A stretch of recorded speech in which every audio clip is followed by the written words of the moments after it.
దినమెల్ల దేవుని దయలో దేవుని కృపలో మనల్ని కాచి కాపాడిన దేవుని స్తుతించి నిద్రపోయే ముందు ఈ వాక్య ధ్యానం చేసుకుని పడుకోండి.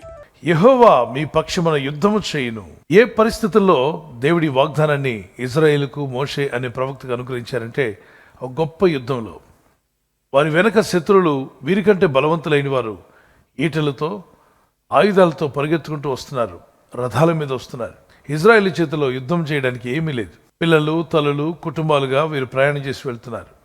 యుద్ధం చేసే శక్తి వీరికి లేదు. ఆ దినాల్లో ప్రపంచంలోనే బలమైన సైన్యం ఫరో సైన్యం. ఇజ్రాయేల్కి వేరే మార్గం లేదు. ముందుకు పోదామంటే పెద్ద సముద్రం, వెనక్కి పోదామంటే శత్రువు, ముందు నొయ్య వెనక గొయ్య అనే పరిస్థితి. అప్పుడు దేవుడిచ్చిన వాగ్దానం, వెనక శత్రువులు వారిని తరుముతుండగా అన్ని విధాలుగా చిక్కుల్లో ఉన్నాము, సమస్యల్లో చిక్కుకున్నాము, శోధనలో పడిపోయాం, ఊరిలో పడ్డాం, బయటికి రాలేకపోతున్నాం. ప్రతిదినము మన దైనందిన జీవితంలో అనేక యుద్ధాలు ఎదుర్కొంటూ ఉంటాం. ఈ దినం మీ జీవితంలో కొందరు ఆర్థికపరమైన యుద్ధాన్ని ఎదుర్కొంటున్నారు. ఫైనాన్షియల్ ప్రాబ్లమ్స్, క్రిటికల్ సిచ్యువేషన్స్, వ్యక్తిగత కుటుంబపరమైన ఉద్యోగంలో వ్యాపారంలో ఏదో ఒక సమస్య ఒక యుద్ధంలాగా మీతో పోరాడుతుంది. ఎర్ర సముద్రాన్ని లెక్క చేయకుండా దేవుని మాట మీద విశ్వాసంతో ఆనాటి మోషే ముందుకు దూసుకుని పోయాడు.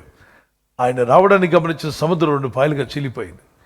దేవుని వాగ్దానాన్ని నమ్మాడు, ముందుకు వెళ్ళాడు, సముద్రంలోనే మార్గం చూపించాడు దేవుడు. శత్రువులైన ఐగుప్తు సైన్యం ఇజ్రాయేల్ మీద పడకుండా ఒక పెద్ద అగ్నిస్తంభం వారిని ఆపివేసింది. మీ జీవితంలో అన్ని దారులు మూసుకుపోయాయా? ఈ దేవుడైన ప్రభు దగ్గర మొరపెట్టు. అద్భుతమైన దారి దేవుడు నీకు చూపించబోతున్నాడు.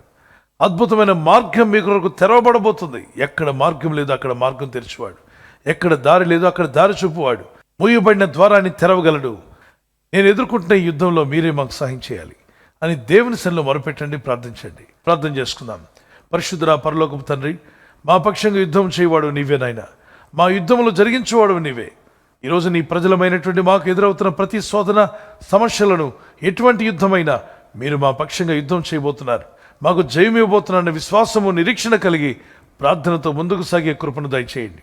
ఎదురవుతున్న సమస్యలు చూసి భయపడి బెదరక నిర్భయంగా నిలబడే కృపను మాకు దయచేయండి. నిబ్బరమైన మనసు మాకు ఇవ్వండి, ధైర్యం గల హృదయాన్ని మాకు ఇవ్వండి, విశ్వాసం కలిగి ప్రార్థించే ఆత్మను మాకు దయచేయండి. ఈ రాత్రి నెమ్మదితో పండుకొని సురక్షితంగా కాపాడబడినట్లుగా నీ అగ్ని కంచి వేసి మమ్మల్ని కాపాడండి.